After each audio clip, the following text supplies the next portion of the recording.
से अमृत का प्रकट होना और भगवान का मोहिनी अवतार ग्रहण करना। श्री सुखदेव जी कहते हैं, इस प्रकार जब भगवान शंकर ने विष पी लिया तब देवता और असुरों को बड़ी प्रसन्नता हुई। वे फिर नए उत्साह से समुद्र मथने लगे। तब समुद्र से कामधेनु प्रकट हुई। वह अग्निहोत्र की सामग्री उत्पन्न करने वाली थी, इसलिए ब्रह्मलोक तक पहुंचाने वाले यज्ञ के लिए उपयोगी पवित्र घी दूध आदि प्राप्त करने के लिए ब्रह्मवादी ऋषियों ने उसे ग्रहण किया। उसके बाद उच्चैःश्रवा नामक का घोड़ा निकला। वह चंद्रमा के समान श्वेत वर्ण का था। बलि ने उसे लेने की इच्छा प्रकट की। इंद्र ने उसे नहीं चाहा, क्योंकि भगवान ने उन्हें पहले से ही सिखा रखा था। तदंतर ऐरावत नाम का श्रेष्ठ हाथी निकला। उसके बड़े बड़े 4 दांत थे, जो उज्ज्वल वर्ण कैलाश की शोभा को भी मात करते थे। तत्पश्चात कौस्तुभ नामक पद्म राग मणि समुद्र से निकली। उस मणि को अपने हृदय पर धारण करने के लिए अजित भगवान ने लेना चाहा। परीक्षित, इसके बाद स्वर्ग लोक की शोभा बढ़ाने वाला कल्प वृक्ष निकला। वह याचकों की इच्छाएं उनकी इच्छित वस्तु देकर वैसे ही पूर्ण करता है जैसे पृथ्वी पर तुम सबकी इच्छाएं पूर्ण करते हो। तत्पश्चात अप्सराएं प्रकट हुई। वे सुंदर वस्त्रों से सुसज्जित एवं गले में स्वर्ण हार पहने हुई थी। वे अपनी मनोहर चाल और विलास भरी चितवन से देवताओं को सुख पहुंचाने वाली हुई। इसके बाद शोभा की मूर्ति स्वयं भगवती लक्ष्मी देवी प्रकट हुई। वे भगवान की नित्य शक्ति हैं। उनकी बिजली के समान चमकीली छटा से दिशाएं जगमगा उठी। उनके सौंदर्य, औदार्य, यौवन, रूप, रंग और महिमा से सबका चित्त खिंच गया। देवता, असुर, मनुष्य सभी ने चाहा कि ये हमें मिल जाएं। स्वयं इंद्र अपने हाथों उनके बैठने के लिए बड़ा विचित्र आसन ले आए। श्रेष्ठ नदियों ने मूर्तिमान होकर उनके अभिषेक के लिए सोने के घड़ों में भर भर कर पवित्र जल ला दिया। पृथ्वी ने अभिषेक के योग्य सब औषधियां दी। गौओं ने पंचगव्य और वसंत ऋतु ने चैत्र वैशाख में होने वाले सब फूल फल उपस्थित कर दिए। इन सामग्रियों से ऋषियों ने विधि पूर्वक उनका अभिषेक संपन्न किया। गंधर्वों ने मंगलमय संगीत की तान छेड़ दी। नर्तकियां नाच नाच कर गाने लगी। बादल सदेह होकर मृदंग, डमरू, ढोल, नगारे, नरसिंगे, शंख, वेणु और वीणा बड़े जोर से बजाने लगे। तब भगवती लक्ष्मी देवी हाथ में कमल लेकर सिंहासन पर विराजमान हो गई। दिग्गजों ने जल से भरे कलशों से उनको स्नान कराया। उस समय ब्राह्मण गण वेद मंत्रों का पाठ कर रहे थे। समुद्र ने पीले रेशमी वस्त्र उनको पहनने के लिए दिए। वरुण ने ऐसी वैजयंती माला समर्पित की जिसकी मधुमय सुगंध से भौरे मतवाले हो रहे थे। प्रजापति विश्वकर्मा ने भांति भांति के गहने, सरस्वती ने मोतियों का हार, ब्रह्मा जी ने कमल और नागों ने 2 कुंडल समर्पित किए। इसके बाद लक्ष्मी जी ब्राह्मणों के स्वस्तियन पाठ कर चुकने पर अपने हाथों में कमल की माला लेकर उसे सर्व गुण संपन्न पुरुष के गले में डालने चली। माला के आसपास उसकी सुगंध से मतवाले हुए भौरे गुंजार कर रहे थे। उस समय लक्ष्मी जी के मुख की शोभा अवर्णनीय हो रही थी। सुंदर कपोलों पर कुंडल लटक रहे थे। लक्ष्मी जी कुछ लज्जा के साथ मंद मंद मुस्कुरा रही थी। उनकी कमर बहुत पतली थी। दोनों स्तन बिल्कुल सटे हुए और सुंदर थे। उन पर चंदन और केसर का लेप किया हुआ था। जब वे इधर उधर चलती थी तब उनके पायजेब से बड़ी मधुर झनकार निकलती थी। ऐसा जान पड़ता था मानो कोई सोने की लता इधर उधर घूम फिर रही है। वे चाहती थी कि मुझे कोई निर्दोष और समस्त उत्तम गुणों से नित्य युक्त अविनाशी पुरुष मिले तो मैं उसे अपना आश्रय बनाऊं, वरण करूं। परंतु गंधर्व, यक्ष, असुर, सिद्ध, चारण, देवता आदि में कोई भी वैसा पुरुष उन्हें ना मिला। वे मन ही मन सोचने लगी कि कोई तपस्वी तो है परंतु उन्होंने क्रोध पर विजय नहीं प्राप्त की है। किन्हीं में ज्ञान तो है परंतु वे पूरे अनासक्त नहीं है। कोई है तो बड़े महत्वशाली परंतु वे काम को नहीं जीत सके हैं। किन्हीं में ऐश्वर्य भी बहुत है परंतु वह ऐश्वर्य ही किस काम का जब उन्हें दूसरों का आश्रय लेना पड़ता है। किन्हीं में धर्माचरण तो है परंतु प्राणियों के प्रति वे प्रेम का पूरा बर्ताव नहीं करते। त्याग तो है परंतु केवल त्याग ही तो मुक्ति का कारण नहीं है। किन्हीं में वीरता तो अवश्य है परंतु वे भी काल के पंजे से बाहर नहीं है। अवश्य ही कुछ महात्माओं में विषयाशक्ति नहीं है, परंतु वे तो निरंतर अद्वैत समाधि में ही तल्लीन रहते हैं। किसी किसी ऋषि ने आयु तो बहुत लंबी प्राप्त कर ली है, परंतु उनका शील मंगल ही मेरे योग्य नहीं है। किन्हीं में शील मंगल भी है, परंतु उनकी आयु का कुछ ठिकाना नहीं है। अवश्य ही किन्हीं में दोनों ही बातें हैं, परंतु वे अमंगल वेश में रहते हैं। रहे एक भगवान विष्णु, उनमें सभी मंगलमय गुण नित्य निवास करते हैं, परंतु वे मुझे चाहते ही नहीं।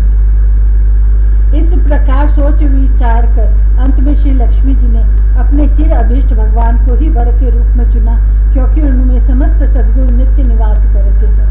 प्राकृत गुण उनका स्पर्श नहीं कर सकते और अणिमा आदि समस्त गुण उनको चाहा करते हैं, परंतु वे किसी की भी अपेक्षा नहीं रखते। वास्तव में लक्ष्मी जी के एकमात्र आश्रय भगवान ही हैं, इसी से उन्होंने उन्हीं को वरण किया। लक्ष्मी जी ने भगवान के गले में वह नवीन कमलों की सुंदर माला पहना दी, जिसके चारों ओर झुंड के झुंड मतवाले मधुकर गुंजार कर रहे थे। इसके बाद लज्जापूर्ण मुस्कान और प्रेमपूर्ण चितवन से अपने निवास स्थान उनके वक्षस्थल स्थल को देखती हुई वे उनके पास ही खड़ी हो गई। जगत पिता भगवान ने जगत जननी समस्त संपत्तियों की अधिष्ठात्री देवता श्री लक्ष्मी जी को अपने वक्षस्थल स्थल पर ही सर्वदा निवास करने का स्थान दिया। लक्ष्मी जी ने वहां विराजमान होकर अपनी करुणा भरी चितवन से तीनों लोकपति और अपनी प्यारी प्रजा की अभिवृद्धि की। उस समय शंख, तुरही, मृदंग आदि बाजे बजने लगे। गंधर्व अप्सराओं के साथ नाचने गाने लगे। इससे बड़ा भारी शब्द होने लगा। ब्रह्मा, रुद्र, अंगिरा आदि सब प्रजापति पुष्प वर्षा करते हुए भगवान के गुण स्वरूप और लीला आदि के यथार्थ वर्णन करने वाले मंत्रों से उनकी स्तुति करने लगे। देवता, प्रजापति और प्रजा सभी लक्ष्मी जी की कृपा दृष्टि से शील आदि उत्तम गुणों से संपन्न होकर बहुत सुखी हो गए। परीक्षित, इधर जब लक्ष्मी जी ने दैत्य और दानवों की उपेक्षा कर दी, तब वे लोग निर्बल, उद्योग रहित, निर्लज और लोभी हो गए। इसके बाद समुद्र मंथन करने पर कमल नयनी कन्या के रूप में वारुणी देवी प्रकट हुई। भगवान की अनुमति से दैत्यों ने उसे ले लिया। तदंतर महाराज, देवता और असुरों ने अमृत की इच्छा से जब और भी समुद्र मंथन किया, तब उसमें से एक अत्यंत अलौकिक पुरुष प्रकट हुआ। उसकी भुजाएं लंबी एवं मोटी थी। उसका गला शंख के समान उतार चढ़ाव वाला था और आंखों में लालिमा थी। शरीर का रंग बड़ा सुंदर सांवला सांवला था। गले में माला, अंग अंग सब प्रकार के आभूषणों से सुसज्जित। शरीर पर पीतांबर, कानों में चमकीले मणियों के कुंडल, चौड़ी छाती, तरुण अवस्था, सिंह के समान पराक्रम, अनुपम सौंदर्य, चिकने और घुंघराले बाल लहराते हुए उस पुरुष की छवि बड़ी अनोखी थी। उसके हाथों में कंगन और अमृत से भरा हुआ कलश था। वह साक्षात विष्णु भगवान के अंशांश अवतार थे। वे ही आयुर्वेद के प्रवर्तक और यज्ञ भोक्ता धन्वंतरी के नाम से सुप्रसिद्ध हुए। जब दैत्यों की दृष्टि उन पर तथा उनके हाथ में अमृत से भरे हुए कलश पर पड़ी, तब उन्होंने शीघ्रता से बलात् उस अमृत के कलश को छीन लिया। वे तो पहले से ही इस ताक में थे कि किसी तरह समुद्र मंथन से निकली हुई सभी वस्तुएं हमें मिल जाए। जब असुर उस अमृत से भरे कलश को छीन ले गए, तब देवताओं का मन विषाद से भर गया। अब वे भगवान की शरण में आए। उनकी दीन दशा देखकर भक्त वांछा कल्पतरु भगवान ने कहा, देवताओं, तुम लोग खेत मत करो। मैं अपनी माया से उनमें आपस की फूट डालकर अभी तुम्हारा काम बना देता हूँ। परीक्षित, अमृत लोलुप दैत्यों में उसके लिए आपस में झगड़ा हो गया। सभी कहने लगे, पहले मैं पीऊंगा, पहले मैं, तुम नहीं, तुम नहीं। उनमें जो दुर्बल थे वे उन बलवान दैत्यों का विरोध करने लगे, जिन्होंने कलश छीनकर अपने हाथ में कर लिया था।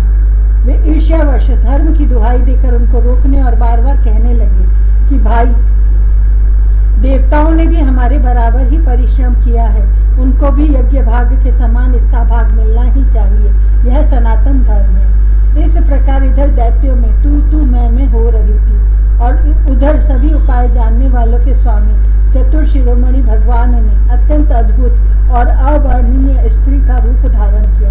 शरीर का रंग नील कमल के समान श्याम एवं देखने ही योग्य था। अंग प्रत्यंग बड़े ही आकर्षक थे। सुंदर कपोल, ऊंची नासिका और रमणीय मुख। नई जवानी के कारण स्तन उभरे हुए थे और उन्हीं के भार से कमर पतली हो गई थी। मुख से निकलती हुई सुगंध के प्रेम से गुनगुनाते हुए भौरे उस पर टूटे पड़ते थे, जिससे नेत्रों में कुछ घबराहट का भाव आ गया था। अपने लंबे केश पाशों में उन्होंने खिले हुए बेले के पुष्पों की माला गूंथ रखी थी। सुंदर गले में कंठ के आभूषण और सुंदर भुजाओं में बाजूबंद सुशोभित थे। इनके चरणों में नुपुर मधुर ध्वनि से रुंझुन कर रहे थे और स्वच्छ साड़ी से ढके नितंब द्वीप पर शोभायमान करधनी अपनी अनूठी छटा छिटका रही थी। अपनी सलज्ज मुस्कान, नाचती हुई तिरछी भौहें और विलास भरी चितवन से मोहिनी रूपधारी भगवान दैत्य सेनापतियों के चित्त में बार बार कामोद्दीपन करने लगे।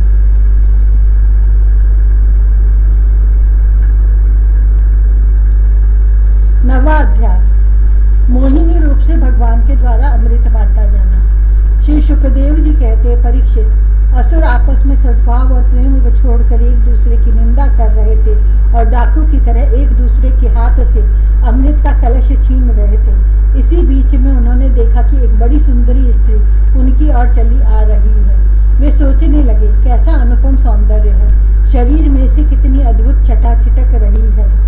इस तनिक इसकी नई उम्र तो देखो बस। अब वे आपस की लाग डांट भूलकर उसके पास दौड़ गए। उन लोगों ने कहा, काम मोहित होकर उससे पूछा, कमल नयनी, तुम कौन हो, कहाँ से आ रही हो, क्या करना चाहती हो? सुंदरी, तुम किसकी कन्या हो? तुम्हें देखकर हमारे मन में खलबली मच गई है। हम समझते हैं कि अब तक देवता, दैत्य, सिद्ध, गंधर्व, चारण और लोकपालों ने भी तुम्हें स्पर्श तक न किया होगा, फिर मनुष्य तो तुम्हें कैसे छू पाते? सुंदरी, अवश्य ही विधाता ने दया करके शरीरधारियों की संपूर्ण इंद्रियों एवं मन को तृप्त करने के लिए तुम्हें यहाँ भेजा है। मानिनी, वैसे हम लोग एक ही जाति के हैं, फिर भी हम सब एक ही वस्तु चाह रहे हैं, इसलिए हम में दाह और वैर की गांठ पड़ गई है। सुंदरी, तुम हमारा झगड़ा मिटा दो। हम सभी कश्यप जी के पुत्र होने के नाते सगे भाई हैं। हम लोगों ने अमृत के लिए बड़ा पुरुषार्थ किया है। तुम न्याय के अनुसार निष्पक्ष भाव से इसे बांट दो, जिससे फिर हम लोगों में किसी प्रकार का झगड़ा ना हो। असुरों ने जब इस प्रकार प्रार्थना की, तब लीला से स्त्री वेश धारण करने वाले भगवान ने तनिक हंसकर और तिरछी चितवन से उनकी ओर देखते हुए कहा। श्री भगवान ने कहा, आप लोग महर्षि कश्यप के पुत्र हैं और मैं हूँ कुलिटा। आप लोग मुझ पर न्याय का भार क्यों डाल रहे हैं? विवेकी पुरुष स्वेच्छाचारिणी स्त्रियों का कभी विश्वास नहीं करते। दैत्यों, कुत्ते और व्यभिचारिणी स्त्रियों की मित्रता स्थायी नहीं होती। वे दोनों ही सदा नए नए शिकार ढूंढा करते हैं। श्री सुखदेव जी कहते हैं, परीक्षित, मोहिनी की परिहास भरी वाणी से दैत्यों के मन में और भी विश्वास हो गया। उन लोगों ने रहस्यपूर्ण भाव से हंसकर अमृत का कलश मोहिनी के हाथ में दे दिया। भगवान ने अमृत का कलश अपने हाथ में लेकर तनिक मुस्कुराते हुए मीठी वाणी से कहा, मैं उचित या अनुचित जो कुछ भी करूं, वह सब यदि तुम लोगों को स्वीकार हो तो मैं यह अमृत बांट सकती हूँ। बड़े बड़े दैत्यों ने मोहिनी की यह मीठी बात सुनकर उसकी बारीकी नहीं समझी, इसलिए सबने एक स्वर से कह दिया, स्वीकार है। इसका कारण यह था कि उन्हें मोहिनी के वास्तविक स्वरूप का पता नहीं था। इसके बाद एक दिन का उपवास करके सबने स्नान किया, भविष्य से अग्नि में हवन किया, गौ, ब्राह्मण और समस्त प्राणियों को घास, चारा, अन्न, धन आदि का यथा योग्य दान दिया तथा ब्राह्मणों से स्वस्तियन कराया। अपनी अपनी रुचि के अनुसार सबने नए नए वस्त्र धारण किए और इसके बाद सुंदर सुंदर आभूषण धारण करके सब के सब उन कुशासनों पर बैठ गए जिनका अगला हिस्सा पूर्व की ओर था। जब देवता और दैत्य दोनों ही धूप से सुगंधित मालाओं और दीपकों से सजे सजाए भव्य भवन में पूर्व की ओर मुंह करके बैठ गए, तब हाथ में अमृत का कलश लेकर मोहिनी सभा मंडप में आई। वह एक बड़ी सुंदर साड़ी पहने हुई थी। नितंबों के भार के कारण वह धीरे धीरे चल रही थी। आंखें मद से विवल हो रही थी। कलश के समान स्तन और गज शावक की सूंड के समान जंगाएं थी। उसके स्वर्ण नुपुर अपनी झनकार से सभा भवन को मुखरित कर रहे थे। सुंदर कानों में सोने के कुंडल थे और उसकी नासिका, कपोल तथा मुख बड़े ही सुंदर थे। स्वयं पर देवता भगवान मोहिनी के रूप में ऐसे जान पड़ते थे मानो लक्ष्मी जी की कोई श्रेष्ठ सखी वहां आ गई हो। मोहिनी ने अपनी मुस्कान भरी चितवन से देवता और दैत्यों की ओर देखा तो वे सब के सब मोहित हो गए। उस समय उनके स्तनों पर से अंचल कुछ खिसक गया था। भगवान ने मोहिनी रूप में यह विचार किया कि असुर तो जन्म से ही क्रूर स्वभाव वाले हैं, इनको अमृत पिलाना सर्पों को दूध पिलाने के समान बड़ा अन्याय होगा, इसलिए उन्होंने असुरों को अमृत में भाग नहीं दिया। भगवान ने देवता और असुरों की अलग अलग पंक्तियां बना दी, फिर दोनों को कतार बांधकर अपने अपने दल में बैठा दिया। इसके बाद अमृत का कलश हाथ में लेकर भगवान दैत्यों के पास चले गए। उन्हें हाव भाव और कटाक्ष से मोहित करके दूर बैठे हुए देवताओं के पास आ गए और उन्हें वह अमृत पिलाने लगे, जिसे पी लेने पर बुढ़ापे और मृत्यु का नाश हो जाता है। परीक्षित, असुर अपनी की हुई प्रतिज्ञा का पालन कर रहे थे, उनका स्नेह भी हो गया था, स्त्री से झगड़ने में अपनी निंदा भी समझते थे, इसलिए वे चुपचाप बैठे रहे। मोहिनी में उनका अत्यंत प्रेम हो गया था, वे डर रहे थे कि उससे हमारा प्रेम संबंध टूट न जाए। मोहिनी ने भी पहले उन लोगों का बड़ा सम्मान किया था, इससे वे और भी बंध गए थे। यही कारण है कि उन्होंने मोहिनी को कोई अप्रिय बात नहीं कही। जिस समय भगवान देवताओं को अमृत पिला रहे थे, उसी समय राहु दैत्य देवताओं का वेश बनाकर उनके बीच में आ बैठा और देवताओं के साथ उसने भी अमृत पी लिया। परंतु तत्क्षण चंद्रमा और सूर्य ने उसकी पोल खोल दी। अमृत पिलाते पिलाते ही भगवान ने अपनी तीखी धार वाले चक्र से उसका सिर काट डाला। अमृत का संसर्ग न होने से उसका धड़ नीचे गिर गया, परंतु सिर अमर हो गया और ब्रह्मा जी ने उसे ग्रह बना दिया। वही राहु पर्व के दिन पूर्णिमा और अमावस्या को वैर भाव से बदला लेने के लिए चंद्रमा तथा सूर्य पर आक्रमण किया करता है। जब देवताओं ने अमृत पी लिया, तब समस्त लोगों को जीवन दान करने वाले भगवान ने बड़े बड़े दैत्यों के सामने ही मोहिनी रूप त्याग कर अपना वास्तविक रूप धारण कर लिया। परीक्षित, देखो, देवता और दैत्य दोनों ने एक ही समय एक स्थान पर एक प्रयोजन और एक वस्तु के लिए एक विचार से एक ही कर्म किया था, परंतु फल में बड़ा भेद हो गया। उनमें से देवताओं ने बड़ी सुगमता से अपने परिश्रम का फल अमृत प्राप्त कर लिया, क्योंकि उन्होंने भगवान के चरण कमलों की रज का आश्रय लिया था। परंतु उससे विमुख होने के कारण परिश्रम करने पर भी असुरगण अमृत से वंचित ही रहे। मनुष्य अपने प्राण, धन, कर्म, मन और वाणी आदि से शरीर एवं पुत्र आदि के लिए जो कुछ करता है वह व्यर्थ ही होता है, क्योंकि उसके मूल में भेद बुद्धि बनी रहती है। परंतु उन्हीं प्राण आदि वस्तुओं के द्वारा भगवान के लिए जो कुछ किया जाता है वह सब भेदभाव से रहित होने के कारण अपने शरीर, पुत्र और समस्त संसार के लिए सफल हो जाता है। जैसे वृक्ष की जड़ में पानी देने से उसका तना, टहनियां और पत्ते